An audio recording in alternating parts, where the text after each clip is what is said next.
First contact jitters. The Galactic Academy's grand atrium buzzed with activity as students from 1,000 worlds mingled, their tentacles, appendages, and assorted sensory organs twitching with excitement. It was orientation day for the new semester, and this year promised to be unlike any other in the Academy's 10,000-year history. For the first time, representatives from a newly discovered species would be joining the ranks of the galaxy's brightest minds. Humans had arrived. Zixlor, Exanthian with shimmering scales and multifaceted eyes, nudged his friend Gloop, an amorphous blob of sentient goo. "Can you believe it?" Zixlorp whispered, his scales flickering with anticipation. "We're going to meet real Deathworlders." Gloop burbled nervously, a series of air bubbles popping on its surface. "I heard they can survive radiation levels that would liquefy most species. Are you sure they're safe to be around?" Before Zixlor could respond, a hush fell over the atrium. The massive doors at the far end swung open, revealing a group of bipedal creatures with varying skin tones and hair colors. The humans had entered the room. As the newcomers made their way through the crowd, aliens parted like a cosmic sea, a mixture of fear and fascination evident in their reactions. The humans, for their part, seemed oblivious to the stir they were causing. They chatted among themselves, some yawning, others clutching strange cylindrical containers. One human, a female with curly red hair and freckles, approached Zixlorp and Gloop. "Hi there," she said, her voice surprisingly cheerful for someone who had just traveled across the galaxy. "I'm Emily. Nice to meet you." Zixlorp's scales shimmered in greeting, while Gloop extended a pseudopod in what it hoped was a friendly gesture. "Greetings, Deathworlder Emily," Zixlorp said. "We are honored to make your acquaintance. I am Zixlorp, and this is Gloop." Emily laughed, a sound that startled nearby aliens. "Just Emily is fine. No need for the Deathworlder title, though I guess it's kind of cool." She took a sip from her cylindrical container and sighed contentedly. "Man, I needed that. The jet lag from interstellar travel is no joke." Gloop's curiosity overcame its nervousness. "If you don't mind us asking, what is that substance you're consuming? Is it some kind of strength-enhancing elixir?" Emily looked at her container, then back at the aliens. It's just coffee. Don't tell me you guys don't have coffee out here in the galaxy." The blank looks she received answered her question. Emily's eyes widened. "Oh boy, are you in for a treat. Coffee is like liquid energy. It helps us stay awake and focused. Most humans can't function without it, especially in the morning." Zixlorp's scales flickered rapidly, a sign of intense interest. "Fascinating. Your species requires a stimulant to operate at peak efficiency. How did you evolve such a dependency?" Emily shrugged. "I don't know if we require it, exactly. It's more like, okay, imagine the best thing ever. But it also makes you feel super-powered. That's coffee." As they conversed, more humans joined their group, each clutching their own coffee containers. The aliens watched in a mixture of horror and amazement as the humans casually consumed cup after cup of the dark liquid. One particularly jittery human, a tall male with glasses, interjected, "Did you know coffee has been linked to increased lifespan in humans? Some studies suggest it might even help prevent certain diseases." Gloop rippled in disbelief. "You mean to say this? Coffee is not only a performance enhancer but also a medicine. Truly, your species is full of wonders." The conversation was interrupted by the arrival of Chancellor Zorblax, a towering, multi-limbed being whose skin sparkled like the night sky. "Welcome, students of the galaxy," the Chancellor's voice boomed. "We are honored to have our new human friends joining us this year. May this be the beginning of a grand cultural exchange." As the Chancellor droned on about academic excellence and interstellar cooperation, Emily leaned in to whisper to her new alien friends. "Hey, once this snooze fest is over, want to hit up the cafeteria? I hear they got these things called quantum cookies that exist in multiple flavors simultaneously until you bite them." Zixlorp and Gloop exchanged glances. The human's casual disregard for the Chancellor's speech was shocking, but her enthusiasm was infectious. "We would be honored to accompany you, Emily," Zixlorp said. As the orientation wrapped up and students began filing out of the atrium, a commotion near the human group caught everyone's attention. One of the humans, a short, stocky male, was doing something that defied alien comprehension. He was balancing his entire body on his hands, feet pointed towards the ceiling, walking on his palms. "Jason, what the hell are you doing?" Emily called out, more amused than surprised. The upside-down human grinned. "Handstand walking contest back home. Gotta keep in practice, even in low gravity." The aliens watched in awe as Jason navigated through the crowd on his hands, deftly avoiding tentacles and appendages. Murmurs rippled through the alien students. "Did you see that? Their joints must be incredibly flexible. How do they maintain balance in that inverted position? Is this some sort of human mating ritual?" Emily just shook her head, a mix of embarrassment and pride on her face. "And that, my new friends, is humanity in a nutshell. We'll try anything once, especially if someone tells us we can't do it." As they made their way to the cafeteria, Zixlorp and Gloop realized that their academic year was going to be far more interesting than they had ever imagined. These humans, with their strange drinks, bizarre physical feats, and boundless curiosity, were unlike anything the galaxy had ever seen. Little did they know, coffee was just the beginning. The human invasion of the Galactic Academy was about to turn the entire universe upside down, sometimes literally. The Great Coffee Shortage. 3 months into the academic year, the Galactic Academy had settled into a new normal. The initial shock of having humans on campus had worn off, replaced by a grudging admiration for the Deathworlders' resilience and ingenuity. However, no one could have predicted the crisis that was about to unfold. It began on a typical morning in the Academy's main cafeteria. Emily, now a familiar face to many alien students, stumbled in with dark circles under her eyes. She made a beeline for the coffee dispensers, only to be met with a sight that turned her blood to ice. The machines were empty. "No, no, no," Emily muttered, frantically pushing buttons. "This can't be happening." Zixlorp slithered up beside her, his scales a concerned shade of blue. "Emily, is everything all right?" Emily turned to her friend, panic evident in her eyes. "The coffee's gone, Six. All of it." As if on cue, more humans began to filter into the cafeteria, each reacting with increasing dismay as they discovered the coffee shortage. Within minutes, the room was filled with drowsy, irritable Deathworlders, their usual morning cheer replaced by zombie-like groans. Gloop oozed over, curiosity bubbling through its gelatinous form. "I don't understand. Can't you just not have coffee?" Jason, the handstand walking champion from orientation day, let out a hollow laugh. "You don't get it, Gloop. Coffee isn't just a drink for us. It's life." News of the shortage spread quickly through the academy. Alien students watched in fascination and mild terror as their human classmates struggled to function. Lectures were disrupted by snoring, lab experiments went awry as sleepy humans misread instructions, and the usual vibrant discussions in the common areas were replaced by lethargic mumbling. Chancellor Zorblax called an emergency meeting of the Academy's administration. "This is unprecedented." The Chancellor's starry skin flickered with concern. "We've never seen an entire species so dependent on a single substance. If we don't resolve this soon, it could jeopardize the entire human exchange program." As the crisis deepened, Emily and her human friends gathered in their dormitory to brainstorm solutions. The room was a sorry sight. Blankets strewn about, empty coffee mugs littering every surface, and a group of disheveled humans fighting to keep their eyes open. "Okay, think," Emily said, pacing back and forth.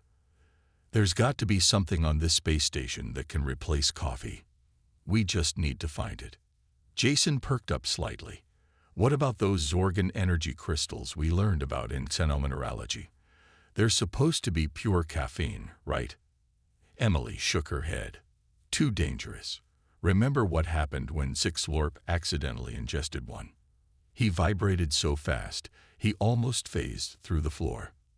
As the humans debated, word of their plight spread throughout the galaxy. Alien civilizations watched in a mixture of amusement and concern as footage of yawning, stumbling humans made its way across interstellar news networks. Back at the Academy, Zixlorp and Gloop decided to take matters into their own appendages. They approached Professor Quark, the head of the Xenobotany department. Professor, Zixlorp began, his scales shimmering with determination. We need your help. Our human friends are suffering without their coffee. Is there any way we could synthesize it or find a suitable alternative? Professor Quark, a sentient fungus with glowing spores for eyes, pondered for a moment. Interesting challenge.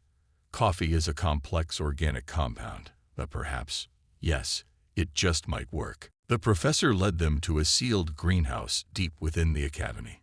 Inside, bioluminescent plants from 100 worlds glowed in a dazzling display. Behold, Quark announced, gesturing to a small, unassuming shrub with purple leaves. The insomnia bloom of Nexus Prime. Its nectar is said to keep the planet's native species awake for months at a time. Excitement bubbled through Gloop's form. Do you think it could help the humans? Only one way to find out, the professor replied, carefully extracting some nectar. Meanwhile, the human students had resorted to desperate measures. Emily found Jason attempting to rig a device that would electrically stimulate his brain's wake centers. Jason, no, she yelled, unplugging the contraption. We're tired, not suicidal. Just then, Zixlorp and Gloop burst into the room, carrying a glowing vial of purple liquid. Humans, Zixlorp announced, his scales flickering with excitement. We may have found a solution. The effect was immediate. Every bloodshot human eye in the room locked onto the vial, as if it were the Holy Grail. Emily approached cautiously, sniffing the concoction. What is it? Gloop explained about the insomnia bloom as Zixlorp carefully distributed small doses to each human. The room held its breath as Emily took the first sip. Her eyes widened. Then, like a supernova bursting to life, energy surged through her body. Holy quantum fluctuations, she gasped. This is amazing. One by one, the humans sampled the nectar. The transformation was astonishing. Within minutes, the room was buzzing with revitalized Deathworlders, their minds racing with ideas and their bodies thrumming with energy. News of the miracle nectar spread quickly. The Academy's administration breathed a collective sigh of relief as human students returned to their usual productive selves. Chancellor Zorblax even issued a formal commendation to Zixlorp and Gloop for their initiative. As life at the Academy returned to normal, Emily couldn't help but reflect on the events of the past few days. She found Zixlorp and Gloop in the common area, surrounded by curious aliens eager to hear about their adventure. You guys really saved us, Emily said, giving each of her friends an affectionate pat. On the scales for Zixlorp, carefully on the surface for Gloop. I don't know how to thank you. Zixlorp's scales shimmered with pride. That's what friends are for, Emily. Besides, we've learned so much from you humans. It was time we returned the favor. Gloop burbled in agreement. Although we are curious, why go through all this trouble? Surely humans could function without stimulants if they tried. Emily laughed. Oh, we probably could. But here's the thing about humans, guys. We don't just want to function. We want to thrive, to push boundaries, to do the impossible. And sometimes that takes a little extra boost. As they continued chatting, none of them noticed the small purple leaves beginning to sprout from a nearby potted plant. The insomnia bloom had found a new home, and the Galactic Academy would never be the same again. Little did they know, this was just the beginning of humanity's caffeinated conquest of the stars. Caffeinated diplomacy. The great coffee shortage had come and gone, but its effects rippled through the Galactic Academy and beyond. Word of the humans' dependency on stimulants and their innovative solutions spread across the stars, catching the attention of diplomats, scientists, and cultural attaches from countless alien civilizations. As the next semester began, the Academy found itself hosting an unprecedented number of extraterrestrial visitors, all eager to learn more about the mysterious human beverage called coffee and its purple-leaved alternative, the insomnia bloom. Emily, now in her second semester, found herself thrust into the role of unofficial human ambassador. She stood before a diverse crowd of aliens in the Academy's largest lecture hall, a steaming mug of coffee in one hand and a vial of insomnia bloom nectar in the other. "Welcome, esteemed guests," she began, her voice carrying a confidence that surprised even her. "Today we're going to talk about one of humanity's greatest achievements, the art of staying awake." The crowd chittered, burbled, and flickered with interest as Emily launched into her presentation. She covered the history of coffee on Earth, its cultural significance, and its role in human productivity and innovation. "But coffee is more than just a drink," Emily explained, taking a sip for dramatic effect. "It's a social lubricant, a ritual, a way of life. In human culture, let's grab a coffee is code for let's talk, connect, and maybe change the world a little." As she spoke, Zixlorp and Gloop helped distribute small samples of coffee and insomnia bloom nectar to the curious aliens. The reaction was immediate and varied. A group of methane brothers from the gas giant Jovia Prime inhaled the coffee aroma through specialized filters, their tentacles wiggling with delight. A crystalline being from the silicon-based civilization of Quartzar attempted to absorb the coffee through osmosis, resulting in a brief but dazzling light show. The hive mind representatives of the Jezix collective took one sip of the insomnia bloom nectar and suddenly split into their individual components, each buzzing with newfound individuality. As the stimulants took effect, the lecture hall burst into a cacophony of excited chatter. Ideas were exchanged rapid fire, cultural barriers seemed to melt away, and impromptu diplomatic negotiations sprang up in every corner. Chancellor Zorblax watched in awe from the back of the hall, their starry skin twinkling with amazement. "In all my cycles," they muttered, "I've never seen anything like this." Meanwhile, in the Academy's Xenobotany lab, Professor Quark was leading another group of alien scientists in studying the insomnia bloom. The plant had thrived in its new environment, and efforts were underway to synthesize its nectar for mass production. "The applications are endless," Professor Quark explained, his spores glowing with excitement. "Imagine long-distance space travel without the need for cryosleep, or the ability to terraform inhospitable planets in a fraction of the time." As the day wore on, the effects of the caffeinated diplomacy became clear. Trade agreements were sketched out on napkins, cultural exchange programs were enthusiastically proposed, and more than a few interspecies research projects were born. Emily found herself in the middle of it all, fielding questions and facilitating connections. She caught sight of Jason, who was teaching a group of gelatinous aliens how to do handstands. "It's all about balance and core strength," he was saying, demonstrating a perfect handstand. "The coffee helps with the focus, but the real trick is in the distribution of mass." The gelatinous aliens attempted to mimic him, resulting in a hilarious display of wobbling and splashing. But they were laughing, or what passed for laughter in their species, and the bond of shared experience was palpable. As the event began to wind down, Emily was approached by a tall, elegant alien with iridescent feathers and compound eyes. The alien introduced herself as Ambassador Lyrax of the Galactic Council. "Ms. Emily," the ambassador said, her voice melodious, "I must say, I'm impressed.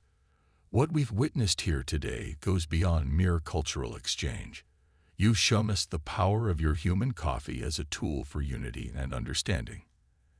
Emily blushed, suddenly aware of the magnitude of what had transpired. "Thank you, Ambassador. But it's not just about the coffee or the nectar. It's about coming together, sharing experiences, and finding common ground, even if that ground is just needing a pick-me-up in the morning." Ambassador Lyrax nodded sagely. Indeed, The Galactic Council has been watching Earth's progress with great interest. We had our doubts about integrating such a young species into the galactic community, but after today, those doubts have been, shall we say, percolated away. The ambassador's compound eyes twinkled with what Emily could have sworn was humor. We would like to extend an invitation to humanity. How would you feel about establishing the first human embassy in the galactic capital? Emily's jaw dropped. This was beyond anything she or any of the human students had imagined when they first arrived at the academy. I'm honored, Ambassador, but I'm just a student. Surely there are more qualified. Ambassador Lyrax raised a feathered appendage. My dear, what we need isn't just qualification. We need passion, adaptability, and the ability to bridge divides. You and your fellow humans have demonstrated all of these qualities and more. Besides, she added with a chittering laugh, I have a feeling we're going to need someone who really understands coffee. As the news spread, excitement rippled through the human students. They gathered in the common area, buzzing with caffeine and possibility. An embassy. For real? Jason exclaimed, nearly falling out of his handstand. Zixlorp's scales shimmered with joy. This is wonderful news. You'll be able to share your culture with the entire galaxy. Gloop burbled thoughtfully. But what about your studies here at the academy? Emily looked around at her friends, human and alien alike. The past few months had been a crash course in interstellar relations, one that no textbook could have prepared them for. I think, she said slowly, that this is our chance to take what we've learned here and apply it on a galactic scale. As the humans excitedly discussed the future, Gloop noticed something strange. The potted plants around the common area, which had been assimilating trace amounts of spilled coffee and insomnia bloom nectar, were beginning to change. Their leaves were taking on a purple tinge, and the air around them seemed to buzz with energy. But that was a mystery for another day. For now, humanity had taken its first real step into the galactic community, armed with nothing more than a love for coffee and an insatiable curiosity about the universe. Little did they know, their caffeinated adventures were only just beginning. The stimulant space race. The establishment of the human embassy on the galactic capital marked a new era of interstellar relations.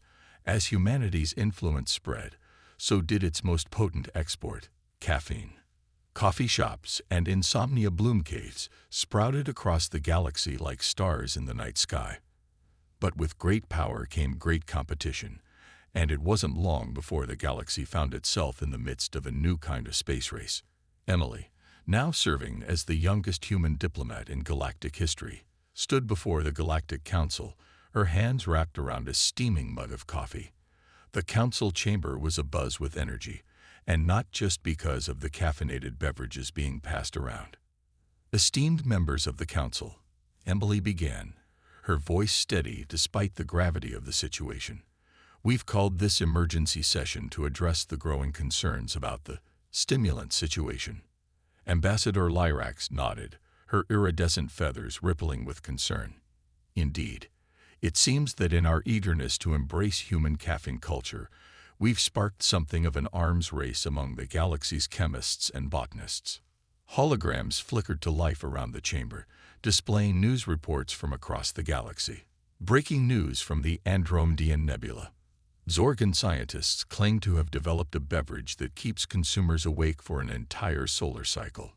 Quartzar crystalsmiths unveil clarity shards, chewable stimulants that promise to boost cognitive function by 500%. Methane Cafe franchise explodes across gas giant settlements. It's coffee, but you breathe it. Emily sighed, taking a long sip of her coffee. When we introduced coffee to the galaxy, we had no idea it would lead to this. Some of these new stimulants are pushing the boundaries of safety, not to mention galactic law. The council chamber erupted into a cacophony of concerned voices and waving appendages. It took several minutes and a booming intervention from Chancellor Zorblax to restore order. What do the humans propose we do about this? A crystalline being from Quartzar chimed, its facets glittering with skepticism. Emily set down her mug and straightened her shoulders.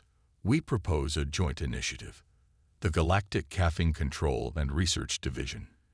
Its mission will be twofold: to regulate the production and distribution of stimulants across the galaxy, and to push the boundaries of safe stimulant research for the benefit of all species. The proposal was met with murmurs of approval, but a voice from the back of the chamber cut through the noise. And who would lead this division? The humans. How convenient. Emily turned to face the speaker, a shadowy figure representing the enigmatic Umbra Collective. Actually, she said with a smile, we were hoping it would be a collaborative effort. In fact, we'd like to propose a grand challenge to the galaxy's greatest minds. The chamber fell silent, all eyes and other sensory organs fixed on Emily. We challenge the galaxy to develop the ultimate stimulant, one that's safe for all known species, provides optimal cognitive enhancement, and can be easily produced and distributed. The team that succeeds will not only lead the new division, but will also go down in galactic history.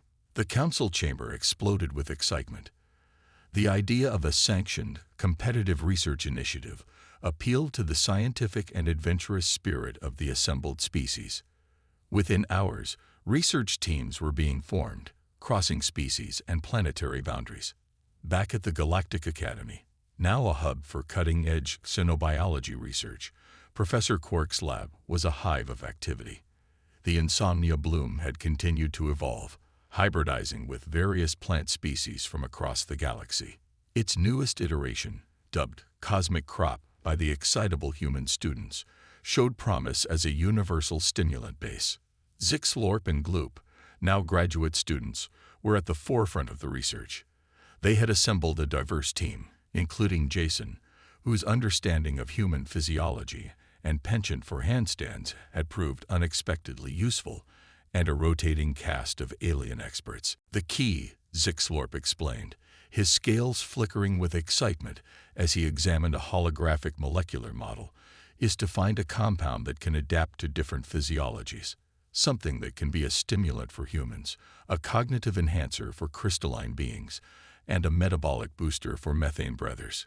Gloop burbled in agreement, its gelatinous form rippling with calculations. We're close to a breakthrough. The Cosmic Crop's adaptive properties are unlike anything we've seen before. As research teams across the galaxy raced to develop the ultimate stimulant, humanity found itself pushing the boundaries of space exploration. Caffeinated crews ventured further into the unknown, establishing outposts and colonies at an unprecedented rate. Emily, juggling her diplomatic duties with frequent visits to the Academy, couldn't help but marvel at how far they'd come. She stood by a viewport in the human embassy, gazing out at the glittering expanse of the galaxy. "Penny for your thoughts," came a familiar voice. Emily turned to see Jason, who had just returned from a deep space expedition. "Just thinking about how it all started," Emily replied with a smile. "One cup of coffee in a college cafeteria, and now look at us. We're reshaping the galaxy." Jason chuckled, performing a quick handstand out of sheer habit. "Yeah, who would have thought our caffeine addiction would turn into a force for galactic unity?" Their conversation was interrupted by an urgent message from the Academy. Professor Quark's team had made a breakthrough. The Cosmic Crop had been successfully synthesized into a universal stimulant, safe and effective for every known species in the galaxy. As news of the breakthrough spread, celebrations erupted across the stars. The stimulant space race had produced not just a miracle compound, but a new era of cooperation and understanding among the galaxy's diverse inhabitants. In the following weeks, as the Galactic Caffeine Control and Research Division was established with Professor Quark at its head, Emily found herself once again addressing the Galactic Council. "Distinguished members of the Council," she began, her voice filled with pride and hope. "Today marks not just the end of the stimulant space race, but the beginning of a new chapter in galactic history. We've shown that when we come together, pooling our knowledge and resources, we can achieve the impossible." She paused, looking around at the assembled aliens, beings she now considered not just allies, but friends. But more importantly, we've learned that the greatest stimulant of all isn't found in a plant or synthesized in a lab. It's the thrill of discovery, the joy of cooperation, and the endless curiosity that drives us to explore the unknown. As applause filled the chamber, Emily couldn't help but think of that first day at the Galactic Academy, when a simple cup of coffee had started it all. Little did she know, the galaxy's caffeine-fueled adventures were far from over. A new threat was brewing on the horizon, one that would test the limits of their newfound unity and push humanity to its limits. But that was a story for another day. For now, the galaxy raised its mugs, tentacles, and assorted appendages in a toast to a brighter, more caffeinated future. Percolating peace, the galaxy was buzzing, and not just from the effects of the newly developed universal stimulant. In the years following the great stimulant space race, a golden age of intergalactic cooperation had dawned.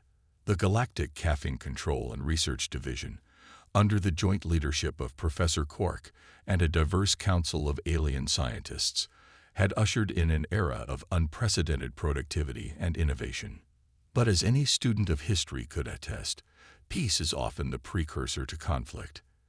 And in the vast, caffeinated expanse of the galaxy, a storm was brewing. Emily, now a seasoned diplomat and unofficial ambassador of awakeness, was enjoying a rare moment of quiet in her office at the human embassy when an urgent transmission came through. The holographic form of Ambassador Lyrax flickered into existence, her usually immaculate feathers ruffled with concern. "Mealy, we have a situation," Lyrax said without preamble. "The Umbra Collective has gone dark."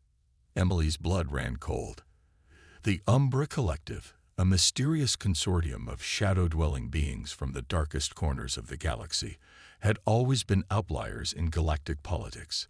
They had grudgingly accepted the spread of caffeine culture, but never fully embraced it.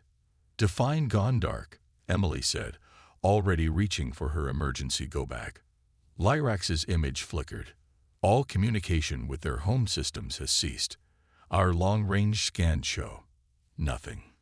It's as if their entire sector of space has been swallowed by a void." Within hours, the Galactic Council had convened an emergency session.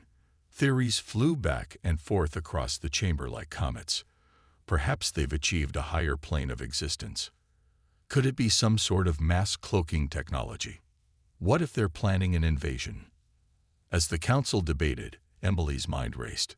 She thought back to her academy days, to the lessons on xenobiology and the strange, shadow-like physiology of the Umbra species. And then it hit her. "What if," she said, her voice cutting through the din, "they're not gone at all? What if they're just asleep?" The chamber fell silent as the implications sank in. The Umbra were known to enter periods of dormancy, but never on such a massive scale. Chancellor Zorblax's starry skin pulsed with realization. The stimulants. They've been fighting the effects all this time. And now they've crashed, Emily finished. Hard. The situation was dire. An entire sector of the galaxy was essentially comatose, creating a power vacuum that threatened the stability of neighboring systems. And worse, without the Umbra's unique abilities to navigate dark matter currents, vital trade routes were in jeopardy. "We need to wake them up," Emily declared. "And I think I know how." In the days that followed, the galaxy witnessed the largest, most ambitious rescue mission in its history. Led by Emily and a crack team of human and alien experts, a fleet of ships converged on the Umbra sector, each carrying a precious cargo, the most potent, carefully calibrated batch of the universal stimulant ever created. Zixlor, now head of the Academy's Xenobiology Department, had worked tirelessly with Gloop and a team of Umbra expatriates to modify the stimulant. "It's not just about waking them up," he explained, his scales shimmering with intensity. "We need to ease them out of their slumber gently, or we risk sending their entire civilization into a state of jittery panic." As the fleet approached the edge of Umbra space, they encountered their first challenge, a wall of absolute darkness that seemed to devour light itself. "Well, Jason quipped from his position at the helm of the lead ship, "I guess we know why they call it the Umbra Collective." Using specially designed probes infused with trace amounts of the modified stimulant, the fleet began to map safe passages through the darkness. Slowly, cautiously, they made their way deeper into Umbra territory. The scene that greeted them was both awe-inspiring and terrifying. Entire planets were wrapped in cocoons of shadow, cities floating in a sea of inky blackness, and everywhere, the unmistakable presence of billions of sleeping beings. "Begin the dispersion," Emily ordered. Across the fleet, specialized devices began to atomize the modified stimulant, releasing it into the void. For a tense hour, nothing happened. And then, like stars flickering to life, points of consciousness began to appear in the darkness. The Umbra were awakening.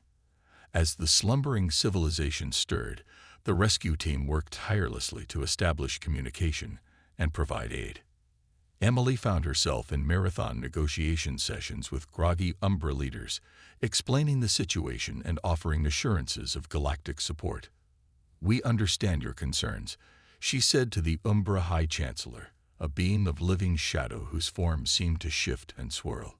"The spread of stimulant culture was never meant to harm your way of life. We want to work with you, to find a balance that respects your needs while allowing you to participate in galactic affairs." The Umbra High Chancellor's voice was like velvet darkness. "Your words are stimulating, Ambassador. Perhaps there is a way forward, a middle ground between the light of consciousness and the restful dark." As negotiations progressed, a new era of understanding began to dawn. The Umbra, with their unique perspective and abilities, proved to be invaluable partners in pushing the boundaries of stimulant research. They helped develop new, gentler formulations that could enhance cognitive function without disrupting natural sleep cycles. In return, the galactic community gained a deeper appreciation for the importance of rest and rejuvenation. Nap pods became standard fixtures in offices and public spaces across the galaxy, allowing beings of all species to find moments of restorative darkness in their busy, caffeinated lives. Months after the crisis began, Emily stood once again before the Galactic Council. But this time, she was not alone. Beside her stood the Umbra High Chancellor, their shadowy form a stark contrast to the bright lights of the chamber. "Esteemed members of the Council," Emily began, "we stand here today not just as representatives of our respective civilizations, but as symbols of a new galactic paradigm. One that recognizes that true progress comes not from constant stimulation, but from the harmonious balance of activity and rest, light and dark, awakeness and sleep." The Umbra High Chancellor's voice resonated through the chamber. "We have learned that isolation is not the answer. By finding common ground, or perhaps I should say, common grounds," they added with a ripple that might have been the Umbra equivalent of a chuckle, "we can create a more vibrant, diverse, and resilient galactic community." As the council erupted in applause, Emily couldn't help but marvel at the journey that had brought them to this point. From a simple cup of coffee in a college cafeteria to reshaping the very fabric of galactic society, it had been one hell of a ride. Later, as she shared a celebratory drink with her friends, coffee for the humans, insomnia bloom nectar for some of the aliens, and a curiously dark, restful brew for the Umbra representatives, Emily raised her mug in a toast. "To the power of caffeine," she said with a grin, "for teaching us that the greatest adventures happen when we're wide awake to the wonders of the universe." As mugs, tentacles, and shadow tendrils clinked together, the stars seemed to twinkle a little brighter. The galaxy had faced its greatest challenge yet and had come out stronger, more united, and perhaps a little more jittery. But that was okay. After all, as any human could tell you, the best stories always start with a good cup of coffee. The end.